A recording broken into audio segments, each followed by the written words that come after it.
नमस्कार दोस्तों, मैं राकेश रेजा एक बार फिर हाजिर हूँ आपके लिए बाजार पे राय का एक और नया एपिसोड लेकर। बाजार पे राय में हम लोग चर्चा करते हैं ग्लोबल मार्केट्स की, ग्लोबल इवेंट्स की, कुछ इंडियन इवेंट्स और इन सब का भारतीय और वैश्विक मार्केट पर क्या असर हो रहा है और हमारे मार्केट अगले हफ्ते में कैसा काम कर सकते हैं। इन सब की उन स्टॉक्स की भी मैं चर्चा करता हूँ जो अगले हफ्ते आपके लिए मुनाफा बना सकते हैं।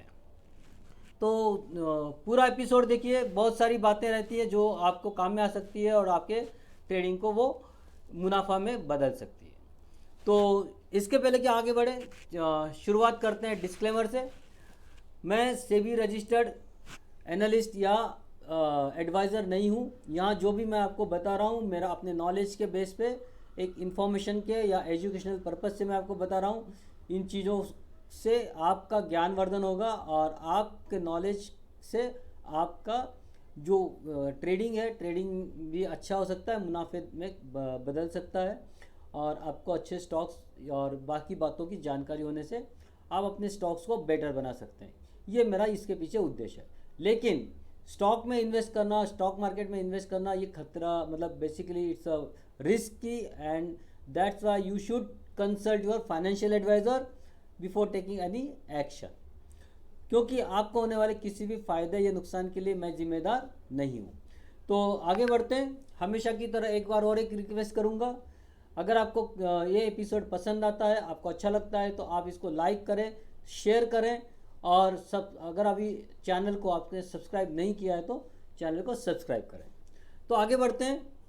पिछले वीक में देखिए हम लोग पिछले 2-3 वीक से तो इनफैक्ट पिछले 2 वीक से मैंने रिकॉर्ड नहीं किया था कोई वीडियो, और इसलिए 2 वीक्स में जो भी हो रहा था वो भी मैं थोड़ा आपको बताऊंगा कि पिछले एक इनफैक्ट 1.5 महीने से हम पूरा विश्व बेसिकली एक जो बड़ी समस्या से परेशान है वो है रशिया यूक्रेन का वॉर, और वो वॉर ख़त्म होने का नाम नहीं ले रहा है। उसके पीछे सारी बाकी शक्तियां भी लगी हुई हैं। यूरो जोन लगा हुआ है, यूके लगा हुआ है, अमेरिका लगा हुआ है, एक तरफ चाइना है, दूसरे भी कंट्री है जो रशिया को सपोर्ट भी कर रहे हैं, और इन सब का असर क्रूड के ऊपर आ रहा है। क्रूड में काफ़ी वोलेटिलिटी है। 110 जरा में 110 होता है, जरा में 100 हो जाता है, फिर 120 हो जाता है। तो काफ़ी वोलेटिलिटी हम लोग ने इसमें देखी है। अब ये 100 के आसपास सेटल हो रहा है और मुझे लगता है ये यहाँ सेटल हो जाएगा। इससे ज़्यादा नीचे जाने की इसकी संभावना अब नहीं है। तो ये रहा ग्लोबल इवेंट्स, और यहाँ भी कोई बहुत ज़्यादा फर्क नहीं है। ग्लोबल की जो भी समस्याएं वो जस की तस हैं। दूसरी समस्याओं की जो मैं बात कर रहा हूँ, जैसे महंगाई का, इन्फ्लेशन का, इंटरेस्ट रेट बढ़ने का डर, ये सारी चीज़ें वहाँ अभी कायम है। इंडिया के हिसाब से हम लोग देखते हैं तो फ्राइडे आरबीआई की पॉलिसी थी, और आरबीआई के पॉलिसी में reverse repo rate, reverse repo rate किसी पे भी कोई चेंज नहीं आया। इसका मतलब है कि इंटरेस्ट रेट अभी में कोई बदलाव नहीं हो रहा है। लेकिन सबसे पहली बार जो गवर्नर ने ये कहा कि जो अकोमोडेटिव स्टांस जो गवर्नर ने अपनाया था पैंडेमिक के बाद में, वो अब ख़त्म हो सकता है। मतलब हम लोग जो ब्याज स्थिर रखने की जो बात कर रहे हैं वो शायद से अब ख़त्म हो सकती है, और यहाँ से शायद अगले पॉलिसी में कुछ इंटरेस्ट रेट बढ़ते हुए आपको दिख सकता है। लेकिन फ़िलहाल गवर्नर ने इस बार कोई भी चेंजेस नहीं किए। तो ये और इसी की वजह से हम लोग ने देखा मार्केट में फ्राइडे थोड़ा पॉजिटिव असर रहा। लेकिन ये असर थोड़ी देर ही रहेगा, ऐसा मेरा अपना अनुमान है। जब तक कि हम लोग 18,200 के ऊपर बंद नहीं हो जाते तब तक ये समझिए कि हम लोग अभी भी बेरिश मोड में हैं। लेकिन अभी बेरिश मोड से हम लोग थोड़ा न्यूट्रल मोड में आ गए हैं। तो न्यूट्रल मोड है, और 17,400 के नीचे अगर हम लोग बंद हो जाते हैं किसी भी समय तो हम लोग वापस से अपने बेरिश मोड में चले जाएंगे। ये मेरे तरफ से आपके लिए सूचना है। 18,200 के ऊपर बुलिश, 17,400 के नीचे बेरिश, और उसके बीच में जो भी है वो साइडवेज मूवमेंट रहेगा, हम लोग उसमें न्यूट्रल रहेंगे।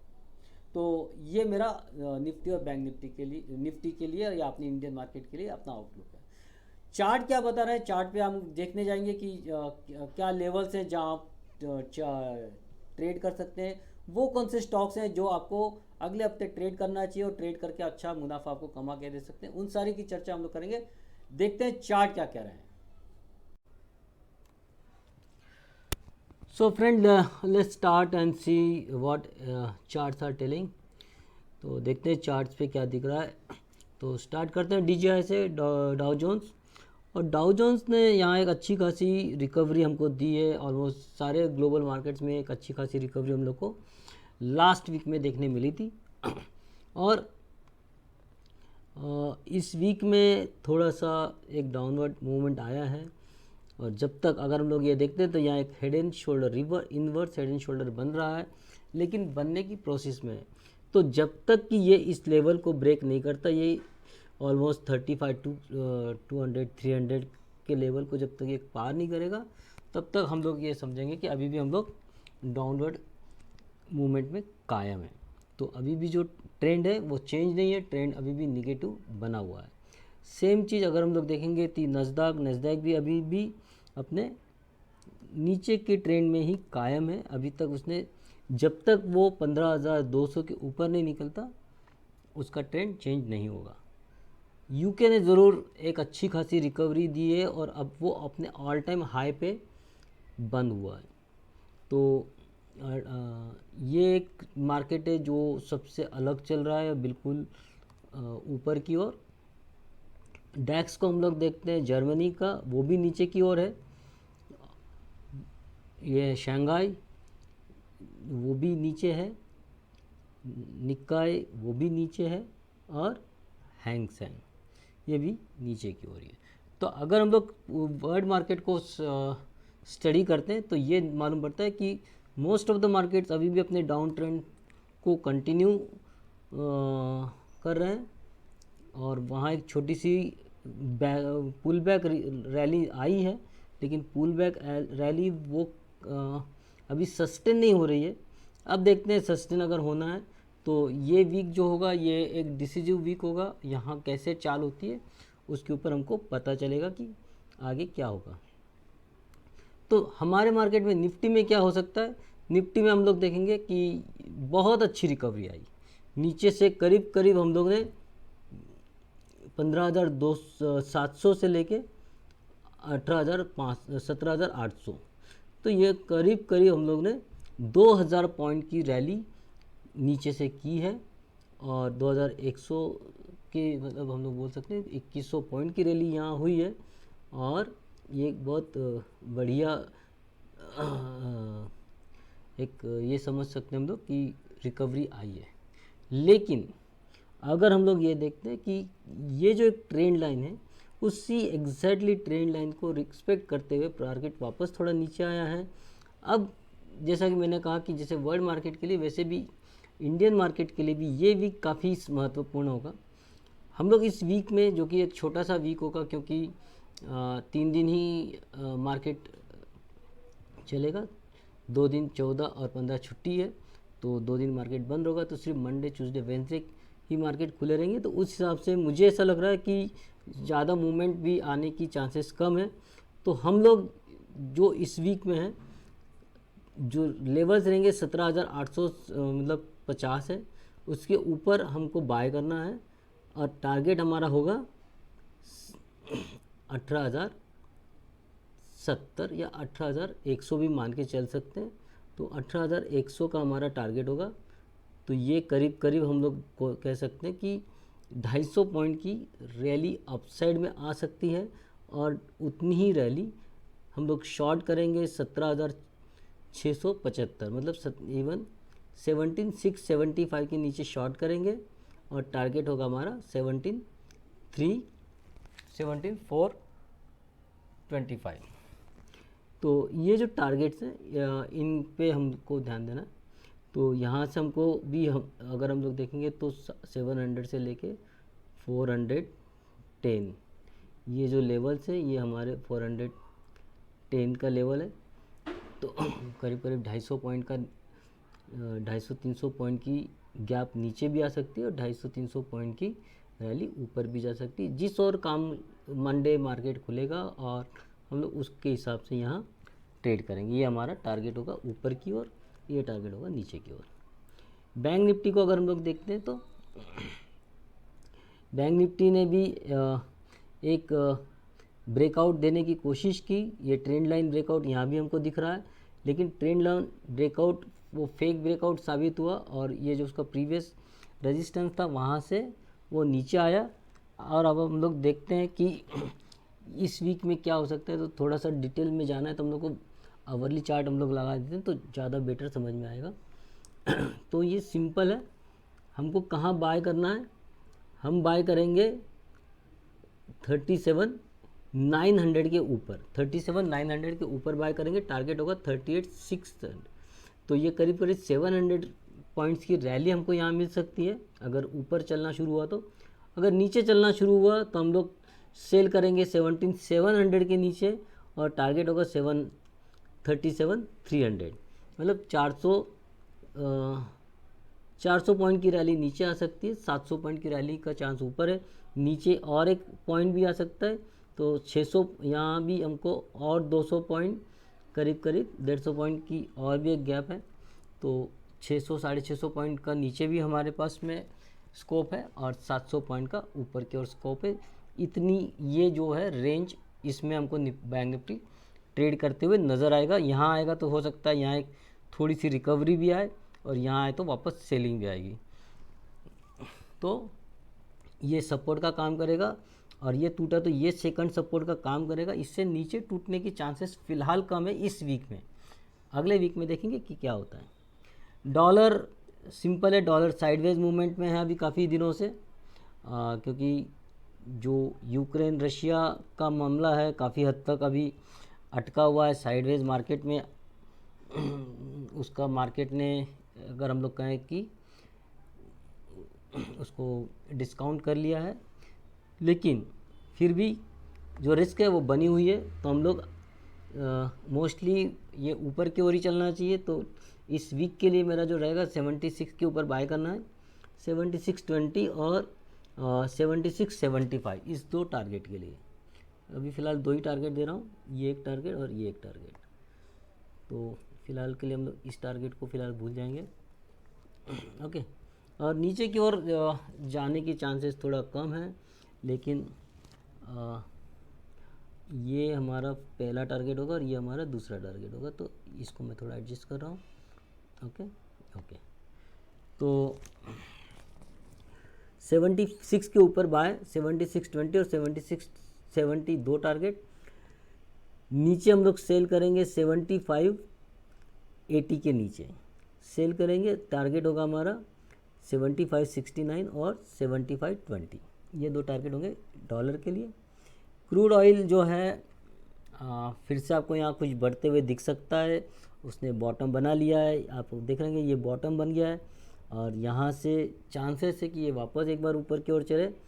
तो हमको 74.49 74.40 के ऊपर बाय करना है 7800 के लिए, या 78.80 भी आ सकता है। नीचे की ओर अगर हम लोग देखें 71.56 के नीचे हम लोग बेचेंगे और टारगेट होगा 61.59 का। गोल्ड की चाल हमको ये बता रही है कि एक्चुअली अभी इसमें स्ट्रेंथ बनी हुई है, नीचे जाने के लिए अभी राज़ी नहीं है और ये ऊपर की ओर ही चलना चाहिए। तो ऊपर की ओर चलने के लिए हम बाय करेंगे 52,190 के ऊपर, 52,190 के ऊपर बाय करेंगे 52,700 का टारगेट के लिए। और नीचे की ओर हम लोग शॉर्ट करेंगे 52 के नीचे और फिर टारगेट होगा हमारा 51,600 और 51,300, ये तो टारगेट के लिए। सिल्वर भी हमको यहाँ से अगर बढ़ता हुआ दिखता है तो हम लोग इमीडिएट बाय नहीं करेंगे, हम लोग बाय करेंगे 67 के ऊपर, 67,600 के ऊपर। सॉरी, ये मैं इसको यहीं लाना चाहूँगा। ओके, तो हम लोग बाय करेंगे 67 के ऊपर और टारगेट होगा हमारा 68,995। ओके, तो ये हमारा टारगेट होगा। और नीचे की ओर थोड़ा टारगेट मुझे कम दिख रहा है, तो 66 के नीचे, 66,300 के नीचे बेचेंगे और 65,200, मतलब यहाँ भी 1000 पॉइंट का स्कोप है, वो हम लोग यहाँ आते हुए दिख सकता है। अब हम लोग बात करते हैं कुछ उन स्टॉक्स की जो मैंने पिछले 2-3 हफ्ते पहले दिए हुए थे और उनका क्या रहा। तो अपार इंडस्ट्रीज़ मैंने बाय दिया था 666 के ऊपर और टारगेट दिया था 723। तो हमारा ऑलमोस्ट इस वीक में हमने आते हुए देखा 700 का और वापस आया है। हम लोग यहाँ वापस बाय कर सकते हैं। So this is another entry you one can do with similar stop loss. तो एक बार वापस आप ट्राई कर सकते हो। इरोस मीडिया देखिए हमारा दो टारगेट 32 हम लोग ने 2935 पे दिया था, 3285 और 3685 दो टारगेट दिए थे। दोनों टारगेट अचीव हो गए और वहाँ से थोड़ा सा वापस से प्राइस नीचे आया है। तो इसने हाई इनफैक्ट 38 का भी हाई बनाया। सो डेफिनेटली बहुत बढ़िया यहाँ हमको एक ट्रेड मिला 29 से लेकर 38, मतलब ऑलमोस्ट इट्स मोर देन 30% का हमको यहाँ अच्छा खासा ये मुनाफा हुआ। गुजरात अंबुजा एक्सपोर्ट्स, ये देखिए यहाँ हम लोग ने इसको भी बाय दिया था 238 पे और टारगेट दिया था 294। एक ही टारगेट दिया था, स्टॉप लॉस 215। तो ऑलमोस्ट ये अपने देखिए 280 के आसपास जाकर आया है, 279 280 ओके 280 के आसपास ये जाके आया है। और यहाँ से भी हम अगर 238 के हिसाब से भी देखेंगे तो 50 रुपये, मतलब more than 20% we already achieved. Though it is still trading 261 की भी बात करते हैं तो भी यहाँ से करीब करीब ये 25 26 रुपये 23 24 रुपये अभी भी हम लोग प्रॉफिट में यहाँ खड़े हैं।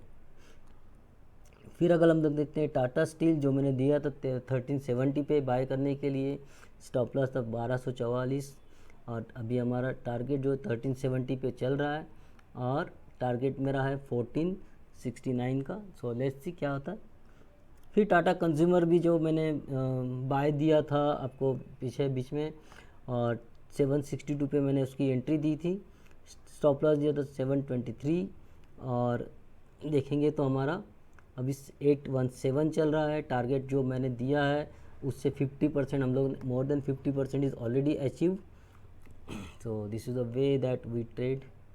देन पीआई इंडस्ट्रीज़, इसको भी मैंने दिया था 2552 पे और टारगेट था 23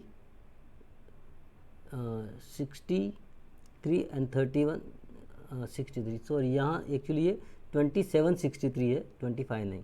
तो 2763 का पहला टारगेट ऑलरेडी अचीव्ड है और सेकंड टारगेट जो 31 के ऑलमोस्ट हम लोग उसके आसपास पहुंच गए हैं। ओके, तो इस वक्त इस वीक के लिए मैं आपके लिए 5 स्टॉक्स लेकर आया हूं जिसमें ट्रेड करके आप अच्छा खासा मुनाफा कमा सकते हैं। तो पहला स्टॉक है आपके लिए अलोक इंडस्ट्रीज़। देखिए यहाँ 2885 के ऊपर आपको बाय करना है, टारगेट होगा 3255, ये एक टारगेट और दूसरा टारगेट है मेरा 35, स्टॉप लॉस होगा आपका 26 रुपीज़। फिर दूसरा स्टॉक है आपके लिए आईओसी। आईओसी में आपको बाय करना है 126 के ऊपर, 135 141 ये दो टारगेट होंगे, 121 का आपका होगा स्टॉप लॉस। चोला फाइनेंस ऑल टाइम हाई पे ट्रेड कर रहा है तो बाय करना है आपको 741 के ऊपर, टारगेट होगा 800 831 और 921। ये तीन टारगेट्स के लिए आपको रहना है। टाइम लगेगा, अचानक से नहीं आ जाएगा, थोड़ा सा लंबा टाइम लगेगा टारगेट आने में, बट टारगेट इज़ मतलब इसके आने के पूरे चांसेस है। तो स्टॉप लॉस आपका रहेगा 705 का। SW सोलर, ये एक बहुत बढ़िया कंपनी है फ़िलहाल और इसको वापस से हम लोग बाय करेंगे करंट रेट पे, तो 367 पे हम लोग बाय करेंगे और हमारा स्टॉप लॉस होगा हमारा 342 का। टारगेट होंगे 410 461, तो 410 और 461 और 500 ये तीन टारगेट्स के लिए आपको ट्रेड करना है। ओके, इसको मैं निकाल दिए, काम की नहीं है। और लास्ट का जो स्टॉक है आपके लिए वो है TVS मोटर। TVS मोटर में आपको बाय करना है 653 के ऊपर, टारगेट होगा 705 813 और स्टॉप लॉस होगा 626 का। तो ये स्टॉक्स हैं जो मैं आपके लिए लेकर आया हूँ। तो दोस्तों ये था इस हफ्ते का बाज़ार पे राय। और इस हफ्ते हम लोग ने देखा कि पिछले कुछ हफ्तों से ग्लोबल मार्केट में जो स्थितियां बदल रही हैं या नहीं बदल रही हैं उनकी चर्चा की। इंडियन मार्केट की चर्चा की, इंडियन गवर्नमेंट आरबीआई पॉलिसी की हमने चर्चा की, और उन स्टॉक्स के बारे में भी बातें की जो अगले हफ्ते आपको अच्छा मुनाफा कमा के दे सकते हैं। तो इसी के साथ में इस बाज़ार पे राय पे मैं आपकी विदा लेता हूँ। एक बार और रिक्वेस्ट करूँगा, अगर आपने सब्सक्राइब नहीं किया तो चैनल को सब्सक्राइब कीजिए और चैनल को लाइक कीजिए और शेयर कीजिए। और अगले हफ्ते फिर मिलेंगे हम लोग बाज़ार पे राय के एक नए एपिसोड के साथ में। नमस्कार, जय हिंद।